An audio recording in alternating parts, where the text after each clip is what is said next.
Land Rover killed the original Defender in 2016, and every serious off-roader thought the real body-on-frame, solid-axle 3-lockers SUV was dead too. Then a British billionaire who spent his weekends at a pub called the Grenadier decided he'd build it himself. He bought a shuttered Mercedes factory in France, called BMW for the engine, called Carraro for the axles, and 3 years later delivered exactly what Land Rover walked away from. This is why the Ineos Grenadier is one of the last real SUVs money can buy. Over the next 20 minutes, I'm going to break this thing down properly. We'll go through the engineering that makes it a genuine off-roader and not a lifted crossover. We'll cover the BMW engines under the hood and why borrowing them was smart. We'll look at the real off-road numbers, the real ownership costs, and the trim levels you can actually buy. And because this is Drivvly and not a brochure, we'll be honest about the downsides because this truck has a few. Let's get into it. The story behind it. The man behind the Grenadier is Sir Jim Ratcliffe, the founder and chairman of the petrochemicals giant Ineos. He is one of Britain's richest people. His fortune was pegged at £17.046 billion on the Sunday Times Rich List 2025, which ranked him 7th in the UK, down from £23.5 billion the year before, and he built that money in chemicals, not cars. When Land Rover ended production of the old Defender at its Solihull plant in January 2016, after roughly 67 years of that basic shape, Ratcliffe was not ready to see it go. The story that Ineos itself now treats as gospel goes like this.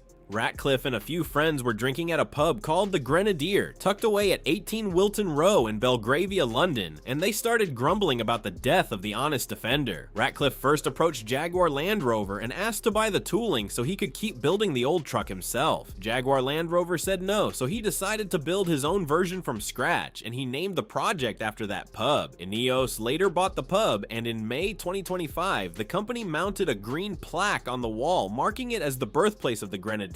There was a detour along the way. In 2019, Ineos announced it would build the Grenadier in Bridgend, South Wales. Then at the end of 2020, it changed course and bought a former Mercedes-Benz factory in Hambach, France, the plant that used to build the smart car. That was an awkward look for a Brexit-supporting British billionaire, but the Hambach plant was modern and came with a trained workforce. The project was announced in 2017, prototypes ran in 2019 and 2020, and series production finally started at Hambach in October 2022. That is a chemicals billionaire building a truck because nobody else would build the one he wanted. The engineering.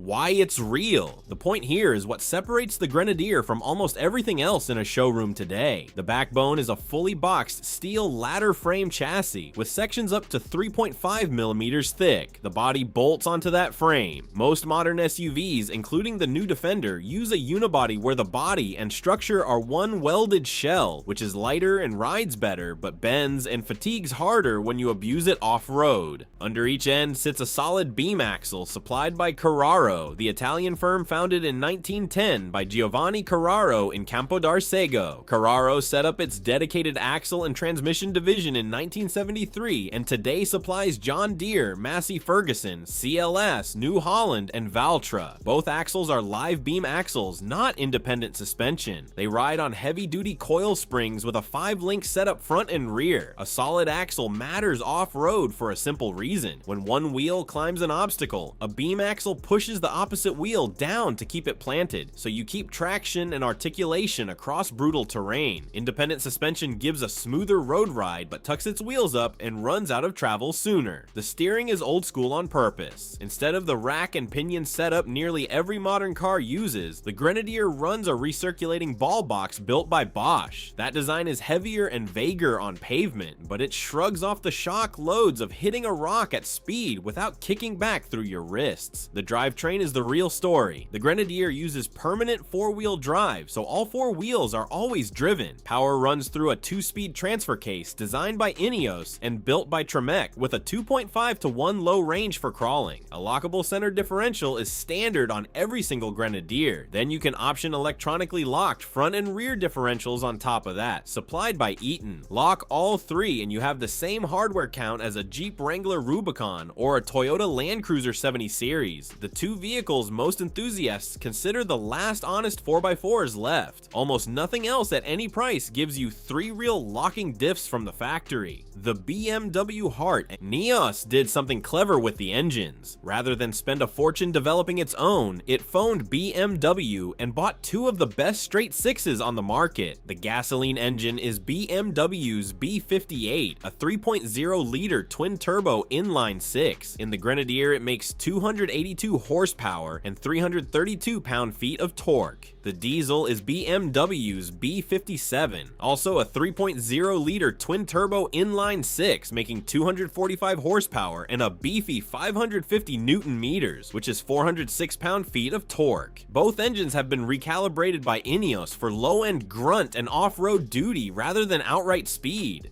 Both engines bolt to a ZF 8-speed automatic, the same family of gearbox BMW uses and the same basic unit found in the current Land Rover Defender. There is no manual, which will annoy some purists. Using proven BMW powertrains is smart for reasons that show up years down the road. The B58 in particular has a strong reliability record. It is the same basic engine Toyota buys from BMW for the current Supra, and we covered its durability in our reliable turbo engines video on this channel. When you buy a Grenadier, you're buying an engine with a global parts network and a service history that already stretches across millions of BMWs. For a low volume startup, borrowing that reliability is worth more than any bespoke engine could have delivered. One catch for American buyers: the diesel is not sold in the United States because BMW never certified the B57 for US emissions, and Ineos chose not to fund that certification.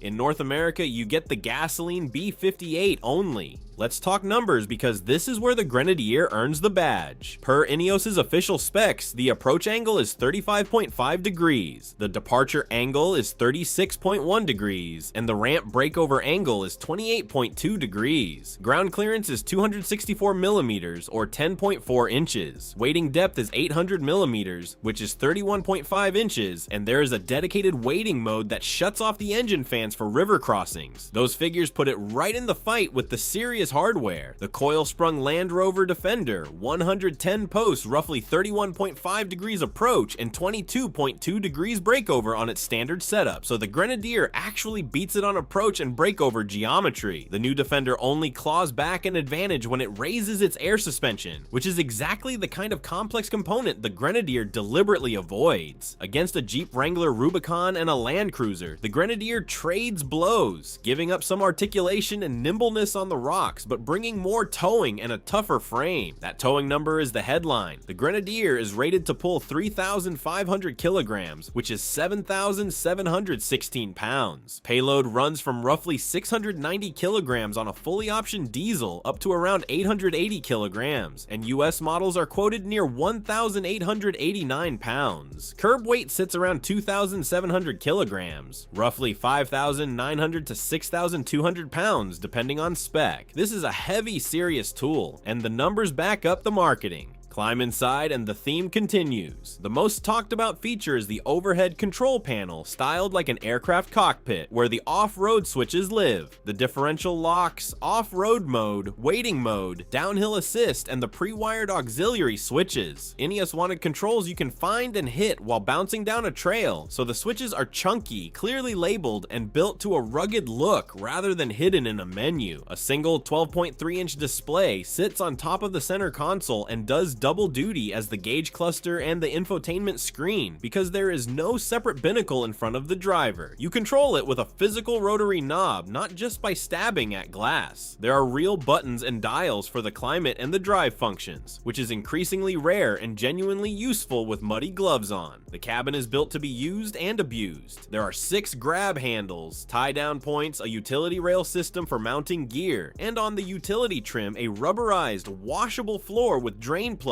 so you can hose the whole thing out. The seats are supplied by Carraro. One honest gripe is the navigation. Ineos designed its own Pathfinder system that drops GPS breadcrumbs but has no built-in mapping, so you lean on your phone for actual directions. Quick one before we go further. Comment which one you'd actually spec: the utility, the Trialmaster, the Fieldmaster, or the Quartermaster pickup. I've got a bet with a friend on which is most popular with the Drivvly audience, so settle it for me. The lineup is straightforward once you learn the names. The utility wagon is the stripped commercial 2-seat version with the washable interior. The station wagon is the 5-seat family and adventure version, and in the US, the 2026 station wagon starts around $72,995. Above that sit 2 special editions, both named after Belstaff jackets, another brand Ratcliffe bought. The Trialmaster is the hardcore off-road spec, starting near $79,000, and it comes loaded with the front and rear diff locks, BF Goodrich all-terrain tires, a raised air intake, and an exterior utility belt. The Fieldmaster is the comfort-focused edition at a similar price, with leather, a rear-view camera, and park assist. There is also a blacked-out black edition on top. Then there is the Quartermaster, the double-cab pickup launched in 2023. It stretches the wheelbase, adds a cargo bed that swallows a Euro pallet, and starts around $86,395 in the US. It keeps the same drivetrain, the same 3,500 kilogram tow rating, and the same off-road angles as the wagon. Now the part the brochure skips. On road, the Grenadier drives like a truck, because it is one. The ride is firm and busy over broken pavement, and the recirculating ball steering needs 3.85 turns lock to lock and does not self-center, so parking and tight maneuvers are a genuine workout. Reviewers at the Drive and Top Gear both flagged the steering as vague and old-fashioned, though Ineos added a variable ratio box for 2026 that sharpens the on-center feel. Fuel economy is rough. The Environmental Protection Agency rates the gasoline Grenadier at just 15 miles per gallon combined, and it wants premium fuel. The diesel does far better at around 22 to 23 miles per gallon, but Americans can't buy it. With a 90-liter, roughly 23.8-gallon tank, the gas model's range is modest for an expedition vehicle. There have been early build quality issues. Ineos has issued US recalls for steering rod ball joint nuts on a small batch of trucks, and for auxiliary switch wiring that carried a fire risk. That wiring recall, NHTSA Campaign 23V-828, covered 706 vehicles built between September 7th and October 10th, 2023, where the relay control wire could become trapped under a fastener and short out, raising the risk of a fire. There was also a later exterior door button recall. Production even stopped for months in late 2024 when the seat supplier Carraro went insolvent, and the price is steep. A Grenadier in the mid-70s lands squarely in Jeep Wrangler Rubicon 392 territory, so you are paying real money for this. Who actually buys one? So who is this actually for?